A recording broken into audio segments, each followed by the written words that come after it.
नमस्कार दोस्तों, क्या मोदी सरकार अपनी नाकामी छुपाने के लिए राहुल गांधी को टारगेट करके अपनी गलती छुपा सकती है?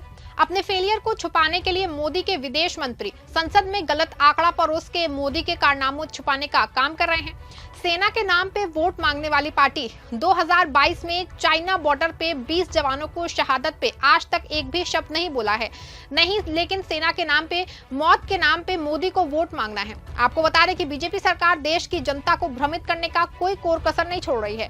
वहीं मोदी के दावे पे जब विपक्ष सवाल करता है, ट्रंप के कहने पे ऑपरेशन सिंदूर रोक दिया जाता है, यानी कि सीज फायर कर दिया जाता है। फिर उस मामले पे मोदी चुप क्यों है? वहीं अगर सीज फायर में ट्रंप का कोई हस्तक्षेप नहीं था तो देश की जनता को बताओ और ट्रंप की बोलती बंद कर दो, क्योंकि ट्रंप रोज बोल रहा है कि भारत पाकिस्तान के बीच में ट्रेड का दबाव बना के सीज फायर करवाया है। आपको बता रहे कि संसद के मानसून सत्र के दूसरे दिन ऑपरेशन सिंदूर और पहलगाम आतंकी हमले को लेकर सत्ता पक्ष और विपक्ष के बीच में तीखी नोकझोंक देखने को मिली। विपक्ष के नेता राहुल गांधी और AIMIM सांसद असदुद्दीन ओवैसी ने सरकार पर तीखे सवाल दागे, जिससे केंद्रीय गृह मंत्री अमित शाह और विदेश मंत्री S जयशंकर बौखला नजर आए। विपक्ष के तीखे तेवरों ने क्या वाकई मोदी सरकार को हिला के रख दिया है? क्या सरकार की नींव कमजोर हो रही है? लोकसभा में ऑपरेशन सिंदूर को लेकर चर्चा से शुरू हुई। ऑपरेशन सिंदूर, जिसे सरकार ने आतंकवाद के खिलाफ एक बड़ा कदम बताया, उस पे विपक्ष ने कई सवाल उठाए हैं। राहुल गांधी ने सरकार से पूछा कि ऑपरेशन सिंदूर को क्यों रोका गया और पहलगाम के आतंकियों को अभी तक क्यों नहीं पकड़ा गया। उनके सवालों ने सत्ता पक्ष को बैकफुट पे ला दिया है। राहुल गांधी ने कहा, सरकार को जवाब देना होगा कि ऑपरेशन सिंदूर में क्या हुआ, आतंकियों को क्यों नहीं पकड़ा गया। देश की जनता सच जानना चाहती है। और क्या कुछ कहा, आप भी एक बार सुन लीजिए। बट पीएम का जवाब तो चल रहा है ना, ऑनगोइंग जवाब है। आप कह रहे हो कि ऑपरेशन सिंदूर ऑनगोइंग है और फिर आप कह रहे हो विक्ट्री हो गई, या विक्ट्री हो गई या सिंदूर ऑनगोइंग है। और दूसरी साइड से ट्रंप कह रहा है कि भैया सिंदूर को मैंने बंद किया, सिंदूर को मैंने बंद किया, 25 बार बोला है। तो कुछ ना कुछ तो दाल में काला है ना। नहीं, गिनती पे भी नहीं गिना जा सकता। किसने सपोर्ट किया? किसी ने भी। हमारी फॉरेन पॉलिसी की इन्होंने धज्जियां उड़ा दी हैं। किसी ने हमें सपोर्ट नहीं किया, किसी ने नहीं किया। इस बीच AIMIM नेता असदुद्दीन ओवैसी ने भी सरकार को कटघरे में खड़ा कर दिया और उन्होंने कहा कि भारत एक संप्रभु देश है, लेकिन सरकार की नीतियां हमें कमजोर दिखा रही हैं। ऑपरेशन सिंदूर को लेकर पारदर्शिता की कमी क्यों है? ओवैसी के सवालों ने सत्ता पक्ष को और असहज कर दिया। और ओवैसी ने क्या कुछ कहा, आप जरा इस वीडियो में देखिए। आपका जमीर जिंदा क्यों नहीं है? किस सूरत से आप पाकिस्तान से क्रिकेट मैच खेलेंगे जब हम पानी नहीं दे रहे हैं? 80% पानी पाकिस्तान का हम रोक रहे हैं। ये कहकर के पानी और खून नहीं बहेगा, आप क्रिकेट मैच खेलेंगे? मैडम, मेरा जमीर तो गवारा नहीं करता कि मैं उस मैच को देखूंगा। क्या इस हुकूमत में इतनी हिम्मत है कि उन 25 मरने वालों को फोन करके कहे कि देखो हमने ऑपरेशन सिंदूर में बदला ले लिया, अब तुम पाकिस्तान का मैच देखो? बड़ी अफसोस की बात है मैडम, अकाउंटेबिलिटी किस पर है? पहलगाम किसने किया? 7.5 लाख हमारी फौज और सेंट्रल पैरामिलिट्री फोर्स है, ये कहां से 4 चूहे घुसकर हमारे भारत के नागरिक को मारे? अकाउंटेबिलिटी किस पर फिक्स होगी? LG पर फिक्स होगी तो LG को बरतरफ करिए, IB पर आती है तो एक्शन लीजिए, पुलिस पर आती है तो एक्शन लीजिए। मगर आप ये समझ रहे हैं कि ऑपरेशन कर दिया और हम खामोश लोग भूल जाएंगे, अकाउंटेबिलिटी फिक्स करना पड़ेगा। मैडम, डिटरेंस आपकी क्या है? आपने सर्जिकल स्ट्राइक किया, आपने बालाकोट किया, फिर ये पहलगाम हुआ, तो आपकी डिटरेंस की पॉलिसी नाकाम साबित हुई। कश्मीर की पॉलिसी नाकाम साबित हुई। 370 हटा दिया आपने एक रियासत को UT बना दिया और उसके बावजूद भी दहशतगर्द वहां पर पहुंच गए। तो और अफसोस मुझे इस बात का होता है मैडम कि पाकिस्तान को हम जानते हैं, पाकिस्तान और इजराइल इस पूरी दुनिया में एक फेल्ड स्टेट है। और पाकिस्तान के आर्मी चीफ को, जिससे हमारे स्ट्रेटेजिक रिलेशनशिप, इसको अपना दोस्त कहते हैं, उस देश का प्रेसिडेंट उस शख्स को बुलाकर खाना खिलाता है अपने साथ जिसके भाषण से हमारे लोग मारे गए थे। तो क्या आपकी खरजा पॉलिसी कामयाब हुई? आप देख लीजिए। अच्छा, हमारे देश में एक ऐसी तंजीम है जिसका वजूद नफरत की बुनियाद पर और मजहबी अज़वियत को फैलाने के लिए बनाया गया। उनको तकलीफ है सेकुलरिज्म से, सोशलिज्म से, मगर हमारे संविधान के प्रियम्बल में लफ्ज सॉवरेन है। सॉवरेन का मतलब यह है कि हम खुद मुख्तार हैं, हम हाकिम आला हैं, हम अपने मुल्क के मुकद्दर का फैसला करेंगे।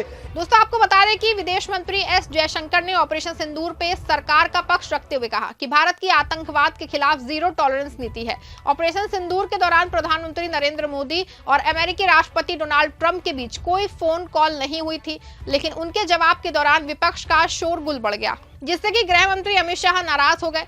शाह ने विपक्ष पे तंज कसते हुए कहा कि जो लोग देश की सुरक्षा पे सवाल उठा रहे हैं, उन्हें पहले अपने गिरेबान में झांक लेना चाहिए। वहीं शाह की ये टिप्पणी विपक्ष को और भड़काने वाली साबित हुई। कांग्रेस के उपनेता गौरव गोगोई ने जवाब में कहा कि सरकार जवाब देने की बजाय मुद्दों को भटका रही है। जनता को सच चाहिए, ना कि खोखले भाषण। सत्र के दौरान शाह और जयशंकर की बौखलाहट साफ नजर आई, जब विपक्ष ने बार बार ऑपरेशन सिंदूर की विफलता और पहलगाम हमले में सरकार की नाकामी पर सवाल उठाए और सत्ता पक्ष के लोग एक भी सही जवाब नहीं दे पाए हैं और मुद्दों से भटकाते रहे। राहुल गांधी ने न केवल ऑपरेशन सिंदूर बल्कि संविधान पे भी सत्ता पक्ष को घेरा और उन्होंने हाल ही में आरएसएस प्रमुख मोहन भागवत के बयान का हवाला देते हुए कहा कि भागवत कहते हैं कि 1947 में मिली आजादी झूठी थी, ये संविधान पे सीधा हमला है। बीजेपी ने पहले भी कहा था कि अगर उन्हें 400 सीटें मिली तो संविधान बदल देंगे। राहुल गांधी ने जोर देके कहा कि संविधान देश के गरीबों, दलितों, आदिवासियों और अल्पसंख्यकों की रक्षा करता है और इसे खत्म करने की कोई भी कोशिश बर्दाश्त नहीं की जाएगी। वहीं राहुल के इस बयान ने सत्ता पक्ष को असहज कर दिया। बीजेपी सांसदों ने इसका जवाब देने की कोशिश की, लेकिन विपक्ष का हंगामा बढ़ता गया। केंद्रीय मंत्री गिरिराज सिंह ने राहुल पे पलटवार करते हुए कहा कि राहुल गांधी को इतिहास का ज्ञान नहीं है। उनकी दादी इंदिरा गांधी ने संविधान की धज्जियां उड़ाई थी, लेकिन ये जवाब विपक्ष को शांत करने में नाकाम रहा। एआईएमआईएम सांसद असदुद्दीन ओवैसी ने भी सरकार पर निशाना साधा।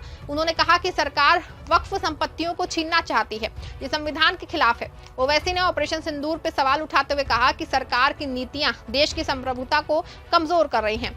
उनके सवालों ने सत्ता पक्ष को और दबाव में ला दिया। विपक्ष के तीखे सवालों और सत्ता पक्ष की बौखलाहट ने एक सवाल को जन्म दिया है, क्या मोदी सरकार वाकई कमजोर हो रही है? 2024 के लोकसभा चुनाव में बीजेपी को पूर्ण बहुमत नहीं मिला और उसे सहयोगी दलों के समर्थन में सरकार बनानी पड़ी। विपक्षी गठबंधन इंडिया ने 240 सीटों पे बीजेपी को रोक के अपनी ताकत दिखाई।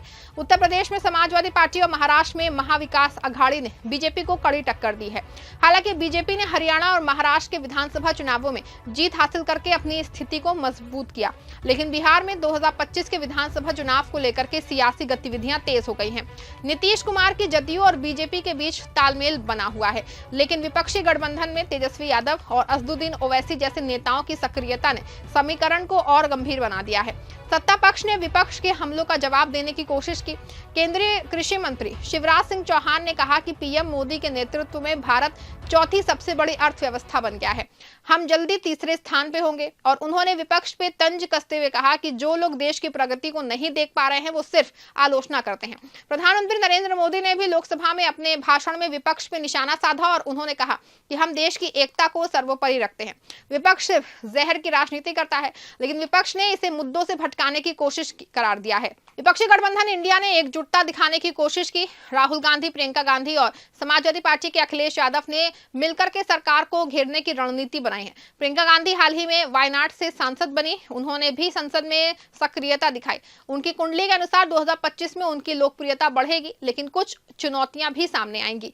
आपको बता दूं कि कांग्रेस ने उत्तर प्रदेश के महू में जय बापू, जय भीम, जय संविधान अभियान शुरू किया, जिसमें राहुल गांधी ने कहा कि मोदी सरकार ने अरबपतियों का 16 लाख करोड़ का कर्जा माफ किया, लेकिन किसानों और मजदूरों का कर्ज माफ नहीं किया। इस अभियान ने विपक्ष की एकजुटता को और मजबूत किया है। लोकसभा का सत्र सत्ता और विपक्ष के बीच तीखी जंग का गवाह बना। राहुल गांधी और असदुद्दीन ओवैसी के सवालों ने सरकार को कटघरे में खड़ा किया, तो अमित शाह और एस जयशंकर भी की बौखलाहट ने सियासी माहौल को और गर्मा दिया। क्या यह हंगामा सरकार की नींव हिलाने के लिए काफी है? लेकिन विपक्ष की एकजुटता और जनता के बीच बढ़ती नाराजगी भविष्य में चुनौतियां पेश कर रही सकती हैं। वहीं इस खबर पे आपकी क्या राय है, कमेंट में जरूर लिखिएगा और ऐसी ही तमाम राजनीतिक खबरों के लिए बने रहें, देखते रहें 4PM। धन्यवाद।